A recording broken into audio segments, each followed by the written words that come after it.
You can put the mask if you want. Staying at home has made me realize how much we really rely on human interactivity, and technology will never replace the eye-to-eye physical contact between people. No matter what you do, you can set up Zoom meetings, you can set up Facebook group chats, you can set up online poker games. Nothing's going to compare to this. Me seeing you eye to eye and touching the flesh, because the flesh is immeasurable, it's immaterial. What do you think? I fully agree with that. I also think that staying home and being sort of having it imposed from without, I like to spend a lot of time alone, but I realize that I like to do it on my own terms, and I think it's a very different feeling when you don't have the option to go visit with friends or see your family, that sort of thing. It feels very different, so it's given me new perspective on my own relationship with solitude. Okay, capture this. You're a good cinematographer. Capture this. What's going on, my guy? Oh no! Hey guys. See this? Because there's nothing to be scared of. Fear is not the god that you have to rely on. No ear hack. I trust you. These are friends. We're looking at each other, eye contact to eye contact. Technology, we don't trust you. I trust this. We're all canceled now. I realized that we're all really lonely, and it's the little small interactions that make your day, like this interaction right now. Okay, I mean, like now I'm working from home, and I just feel like I have so much more freedom to actually structure my day the way I want it to. A little bit. Do you want to know what it is? Yeah. Well, when you're not going out and going to work all the time, you have all your armor up. And I think my defenses are down, and I'm a little more relaxed and open. Work and hustle. It's a different kind of outfit. Coronavirus is bad. It's making me lose my mind. Staying home, I'm going crazy. I want it to be over now. When you have to stay home, you realize how much you miss things like going out for a drink or getting together with friends. When you're at work, you just want to come back home, and when you come back home, you don't want to do anything. Now that you can actually you do nothing, I guess, you get bored and you try to find stuff to do, and you just find out that it's so limited at home. So you just want to throw yourself out. Even though there's coronavirus, you put on your masks, you wash your hands, whatever, and you just throw yourselves out. You take the risk, because otherwise there's just nothing to do, and you get bored.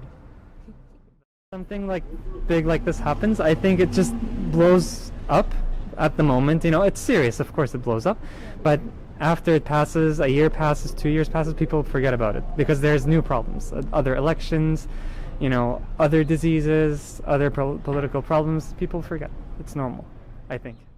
The virus is spreading, so it shows that only a small, minute group of people actually listen and not actually convene. So, I mean, it just shows that even if you try to control people, it's not really possible.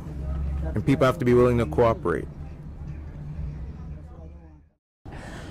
Staying home, it's just made me realize it's a very strange adjustment, because I've never realized how much I'm used to interacting and socializing and going out, and it's very different now that we're expected to stay more cooped up at home. So it's been a huge adjustment, and I think it's going to be a huge challenge, especially with this whole virus. I think it's going to get a lot harder. People will be, I think they're going to go to mandatory quarantining and isolation. So I think it's going to be a huge challenge for just everyone dealing with. Like not interacting with so much stimuli. So now we're finding ourselves. It's beautiful. But you still have to go outside sometimes. You need fresh air. You can't just hide in the house all the time. A wake-up moment, yeah, for sure. People are now losing the convenience of life, and so they're now starting to think about reality. So yeah, absolutely. I think it's a stepping stone, anyways, at least, to changing humanity. What's the reality?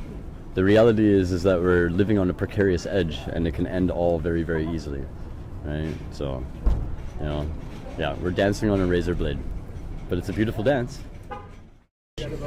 With each other, but I think people are gonna, I know there's been a huge thing about how the environment's been just improving just from people aren't driving as much cars, and like even in Venice apparently the canals are running clear for the first time and people can see the fish. And I think this whole virus thing is going to also put into perspective really just how bad our impact is on the environment.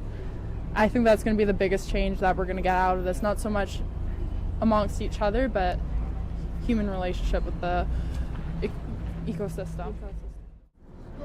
Yeah, it makes me realize how much we rely on other people for support and our coping mechanisms. Yeah, and also like taking care of yourself doesn't necessarily mean doing something big. It can be something small, like taking a break or having a glass of water, and that can be enough. So what I've noticed is that I love being outside, and every time now that I go outside, people are not as friendly. You know, they keep a distance all the time. I mean, I know it's safe, right? Everybody should do that. But you know, it's a change. It's a big change. I feel like people are gonna change in the long term because of this. So yeah, that's what I've noticed through this. It kind of put my self-care and my own self-reflection in perspective, and I also just realized like this year, just other than the COVID-19, it's been a really rough year. So it's made me kind of realize that I need to save myself before I can save other people, especially in terms of relationships and friendships. So it's more of being able to connect with people in a way that help me connect myself as well. So yeah. Lonelier having to stay inside on your own, but it's for everyone's benefit. Thinking about how much I miss the sun when I have to stay inside. You miss working as well, like your job? That's all you think about? Yeah, at the moment. Yeah. I think I realized who I am as a person maybe more. I didn't realize any unhealthy habits I had, and it forced me to work on it and try and become a better person. I'm kind of using it as a period of growth. I think being in self-isolation and social distancing has taught us a lot. Kath, what has it taught you? I mean, I guess it's taught me to be grateful for what I have in my life. I feel like I'm pretty lucky. There's a lot of people who are really in a worse off situation, and as long as we're healthy, I think that that's a good thing. 100%. Yeah.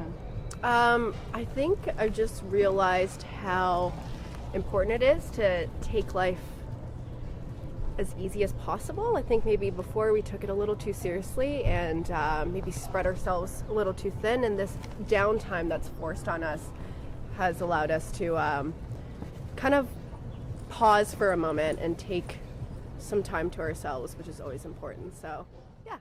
So basically we just need a couple necessities and the rest is pretty much superficial. So basically as long as you have good health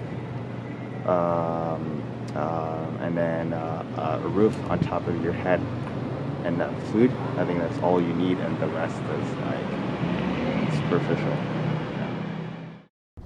So I took a leave of absence from my job to be able to travel. Like I was saying, I was in Nicaragua, and the next plan was to go to Guatemala and study Spanish for a while, do some volcano hiking and other really fun things. And then now I'm stuck here where I have time, but there's nowhere to go. You can't go hiking in a park. You can't go to a museum. You can't go to an art gallery. You can't even go to the library. You can't visit other people. So all of that is pretty frustrating. And of course, by taking a leave of absence, I'm not getting paid now, which is my own choice. But obviously I didn't foresee there being a global pandemic when I applied for the leave in March of 2019. And then it's too late to go back. In the future, after this, for at least maybe 20 years, people will be a lot more cautious, and less people will be willing to travel. And people, if they hear of a new disease outbreak or virus outbreak in the future, people will probably go home much sooner. I'm sure if you talk to people who, for instance, there are a lot of Canadians stuck in Peru right now, or in India or Nepal, where they can't get a flight out because all flights are canceled. So I think in the future, people are going to be more wary about international travel. And if there's another outbreak of something, people will probably cancel their trips much sooner than they did this time. This time people thought, okay, well, it's just in Southeast Asia, it's China, I'm not going to worry about it. And that's how people got stuck in other places.